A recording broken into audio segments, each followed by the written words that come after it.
Halo sahabat-sahabat keluarga Pandu, selamat bertemu kembali dalam program Setetes Embun Bagi Jiwa.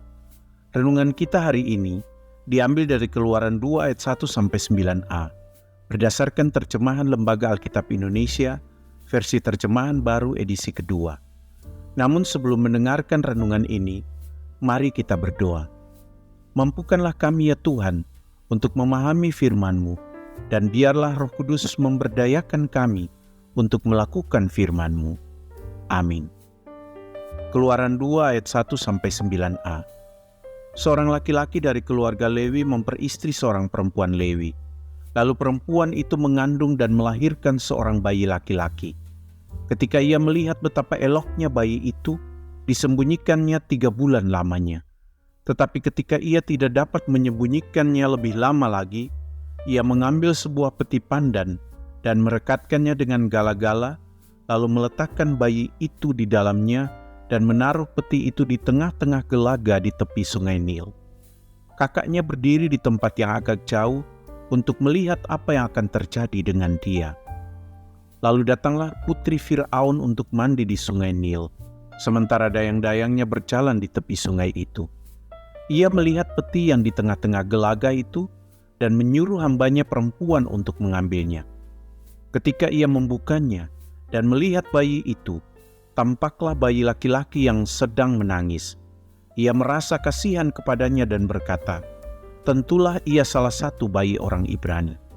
Lalu bertanyalah kakak anak itu kepada putri Firaun, "Perlukah aku memanggil seorang ibu penyusu dari antara orang Ibrani untuk menyusui bayi itu bagi tuan putri?" Sahut putri Firaun kepadanya, "Pergilah."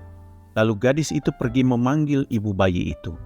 Berkatalah putri Firaun kepada ibu itu, "Bawalah bayi ini dan susuilah dia bagiku." Kita tidak bisa berbicara tentang kepemimpinan Musa tanpa melihat narasi Keluaran 2 ayat 1-9a ini sebagai sebuah proses bagaimana Musa pada akhirnya menjadi seorang pemimpin. Dan narasi ini memperlihatkan kepada kita bahwa untuk menjadi seorang pemimpin bukanlah sebuah proses yang mudah, bukanlah tanpa tantangan bahkan rintangan. Bahkan narasi ini juga memperlihatkan kepada kita bahwa menjadi seorang pemimpin bukanlah hasil perjuangan orang itu sendiri, tetapi ada banyak orang yang berperan, yang ikut berjuang untuk melahirkan sang pemimpin itu. Yochebed ibu Musa tidak pernah tahu akan jadi apa Musa di masa depan, tetapi baginya hidup Musa sangat berharga, dan karena itu harus dilindungi, harus dipertahankan. Bagi Yochebed, hidup anaknya sangat berarti dan karena itu dia harus berusaha dengan segala cara agar anaknya tetap hidup. Narasi ini mengajarkan kita orang tua untuk sungguh-sungguh menyadari betapa penting dan berharganya kehidupan anak kita. Karena itu kita harus sungguh-sungguh berusaha agar anak-anak kita mendapatkan perawatan yang baik dan terjamin kehidupannya. Kita juga mungkin tidak pernah tahu akan jadi apa anak-anak kita di masa depan nanti. Tetapi kesadaran bahwa anak adalah berkat yang berharga bagi orang tua, bagi keluarga, membuat kita harus mau berjuang untuk kebaikan anak-anak kita. Kadang sebagai orang tua, kita harus berhadapan dengan tantangan dan kesulitan bahkan mungkin bahaya demi menghadirkan kebaikan bagi masa depan anak-anak kita. Namun kita yakin dan percaya bahwa Tuhan ikut campur tangan dan ikut menolong untuk memberikan yang terbaik bagi masa depan anak-anak kita. Selain Yochebed ibu Musa yang ikut berperan untuk melahirkan Musa sebagai seorang pemimpin, narasi ini juga menghadirkan putri Firaun yang juga memainkan peran penting di balik kisah Musa sebagai seorang pemimpin. Putri Firaun tidak pernah tahu bahwa Musa di masa depan nanti akan menjadi seorang pemimpin yang membebaskan orang Israel dari perbudakan di tanah Mesir. Kalau dia tahu bahwa Musa nanti akan menjadi seorang pemimpin dan melawan Firaun, putri Firaun mungkin tidak akan merawat Musa. Dengan memelihara Musa, putri Firaun sebenarnya telah melawan titah raja yang mengharuskan setiap anak laki-laki Ibrani yang lahir dari perempuan Ibrani harus diakhiri hidupnya. Jadi tanpa disadari, putri Firaun telah ikut mengambil risiko untuk tetap memelihara Musa yang pada akhirnya tampil sebagai pemimpin Israel. Dengan demikian, narasi ini mengajarkan kita bahwa jika Tuhan menghendaki seseorang menjadi pemimpin, maka siapapun, bahkan mungkin musuh sekalipun, bisa dipakai Tuhan untuk menghadirkan sang pemimpin itu. Dari sini kita juga belajar bahwa kehadiran seorang pemimpin di dalam kehidupan kita tidak pernah bisa dilepaskan dari campur tangan Tuhan. Narasi ini juga mengajarkan kita bahwa setiap orang yang ingin menjadi pemimpin harus siap menghadapi tantangan, bahkan bahaya di dalam kehidupannya. Tidak selalu seorang pemimpin lahir melalui sebuah proses yang mudah. Kadangkala dia bahkan mungkin tidak diterima oleh orang-orang di sekelilingnya, atau bahkan orang membuat rencana-rencana tertentu agar dia tidak tampil menjadi pemimpin. Karena itu, seorang calon pemimpin harus siap dan mampu menghadapi serta menyelesaikan tantangan-tantangan yang ada sebagai sebuah proses transformatif untuk menjadi seorang pemimpin.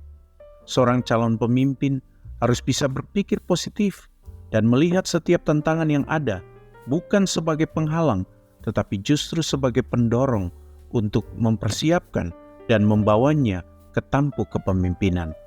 Tantangan bahkan bahaya yang ada jangan dilihat sebagai penghalang untuk jalan menjadi pemimpin, tetapi justru menjadi titik pijak, menjadi batu loncatan untuk mencapai tujuan. Percayalah bahwa tantangan bahkan bahaya yang ada juga mungkin menjadi cara Tuhan membentuk kita menjadi seorang pemimpin, supaya saat kita menjadi pemimpin, kita tidak mudah menyerah hanya karena tantangan dan bahaya yang harus kita hadapi. Jika Tuhan menghendaki seseorang menjadi pemimpin, maka situasi yang sulit atau bahkan berbahaya sekalipun tidak akan pernah bisa menghentikan rencana Tuhan untuk menghadirkan sang pemimpin tersebut. Percayalah juga bahwa jika Tuhan menghendaki seseorang menjadi pemimpin, Dia akan ikut bekerja menolong orang itu menghadapi setiap tantangan dan bahaya yang ada sampai pada waktunya Tuhan mendudukannya di tampuk kepemimpinan. Untuk itu, marilah kita belajar untuk menemukan setiap kehendak dan rencana Tuhan dalam menghadirkan pemimpin di tengah-tengah kehidupan kita. Bahkan cobalah melihat pada diri kita sendiri. Jangan-jangan Tuhan juga sedang melibatkan kita untuk menghadirkan seorang pemimpin di dalam kehidupan kita. Jadi jangan pernah menutup diri terhadap setiap karya Allah di dalam hidupmu dengan mengatakan menghadirkan seorang pemimpin bukan tanggung jawabku. Konkretnya, dalam konteks pemilihan umum di Indonesia, saya mau katakan, gunakanlah hak pilihmu pada tanggal 14 Februari nanti, karena Tuhan juga ingin memakaimu untuk menghadirkan pemimpin yang diinginkan Tuhan di negara Indonesia yang juga adalah milik Tuhan. Mari kita berdoa. Bapa Surgawi yang terkasih, berilah kami kebijaksanaan untuk melihat kesulitan bukan sebagai batu sandungan, tetapi sebagai batu loncatan menuju tujuan kami. Semoga kami seperti Musa, menemukan bimbingan ilahi di tempat-tempat yang tidak terduga, dan percaya bahwa tangan-Mu ikut ambil bagian dalam menjalin kehidupan kami di masa depan. Tuntunlah kami juga untuk ikut berperan, menghadirkan pemimpin yang dikehendaki Tuhan dalam kehidupan kami, dan demi masa depan bangsa dan negara kami. Dalam nama Tuhan Yesus kami berdoa. Amin. Teruslah membangun iman dan mengelola hidup bersama. Tuhan Yesus memberkati kita.